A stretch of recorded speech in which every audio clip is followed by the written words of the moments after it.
നമസ്കാരം. Raf talk ഫുട്ബോളിലേക്ക് എവർക്കും സ്വാഗതം. ക്രിസ്ത്യാനോ റൊണാൾഡോയുടെ ആ പ്രസ്താവനയോട് എനിക്ക് യോജിക്കാൻ കഴിയില്ല. കാരണം ഫ്രാൻസിലെ ഫുട്ബോളിൻ്റെ നിലവാരം കൂടുതൽ മികച്ചതാണ്.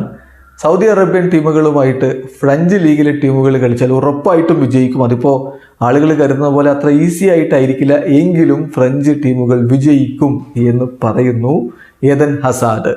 ഇത് അദ്ദേഹം ഇപ്പോൾ ദി OB1 പോഡ്കാസ്റ്റിൽ സംസാരിക്കുന്ന കൂട്ടത്തിലാണ് ഈ ഒരു ചോദ്യം വരുന്നത്. അതിനുള്ള അദ്ദേഹത്തിൻ്റെ മറുപടിയാണ്. ഞാൻ എന്തായാലും ക്രിസ്ത്യാനോ റൊണാൾഡോയുമായിട്ട് എഗ്രി ചെയ്യുന്നില്ല. എനിക്ക് ഉറപ്പുണ്ട് ലീഗ് 1 ടീമുകൾ സൗദി അറേബ്യൻ ടീമുകളുമായിട്ട് കളിക്കുകയാണെങ്കിൽ ലീഗ് 1 ടീമുകൾ വിജയിക്കും. മേ ബി അത്ര ഈസിലി ആയിരിക്കില്ല, ആളുകൾ ചിന്തിക്കുന്ന പോലെ അത്ര ഈസി ആയിരിക്കില്ല.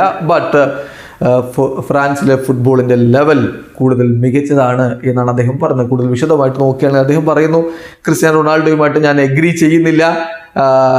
അതാണ് എൻ്റെ ഒപ്പീനിയൻ. കാരണം നിങ്ങൾ സൗദി അറേബ്യയിലെ ലീഗ് നോക്കുക, ശരിയാണ് അവിടെ ബിഗ് പ്ലെയേഴ്സ് ഉണ്ട്, പക്ഷെ അവിടെ ബിഗ് ടീമുകളില്ല. ഫ്രാൻസിൽ അങ്ങനെയല്ല, കുറച്ച് ബിഗ് പ്ലേയേഴ്സേ ഉള്ളൂ, പക്ഷേ ബിഗ്ഗർ ടീമുകളുണ്ട് എന്നുള്ളതാണ് യാഥാർത്ഥ്യം. എനിക്ക് ഉറപ്പുണ്ട് ഇപ്പം ഫ്രഞ്ച് ലീഗിലെ ഒരു ടീം സൗദി അറേബ്യൻ ടീമുമായിട്ട് കളിക്കുകയാണെങ്കിൽ, അവിടുത്തെ ഒരു ടീമുമായിട്ട് കളിക്കുകയാണെങ്കിൽ ഫ്രഞ്ച് ലീഗിലെ ടീം വിജയിക്കും. മേ ബി നോട്ട് ഈസിലി, ആളുകൾ ചിന്തിക്കുന്ന പോലെ അത്ര എളുപ്പമായിരിക്കില്ല. ബട്ട് ഫ്രാൻസിലെ ഫുട്ബോളിൻ്റെ ലെവൽ സൗദി അറേബ്യയിലെ ഫുട്ബോളിൻ്റെ ലെവലിനേക്കാൾ എത്രയോ ഉയരത്തിലാണ്, അതിനേക്കാൾ ഗുഡാണ് എന്നാണ് ഇപ്പോൾ ഏദൻ ഹസാർഡ് പറയുന്നത്. വീഡിയോ അവസാനിക്കുന്ന ഫുട്ബോൾ ലോകത്തെ കൂടുതൽ വിശേഷങ്ങളുമായി റാഫ് ടോക്സ് എത്താം.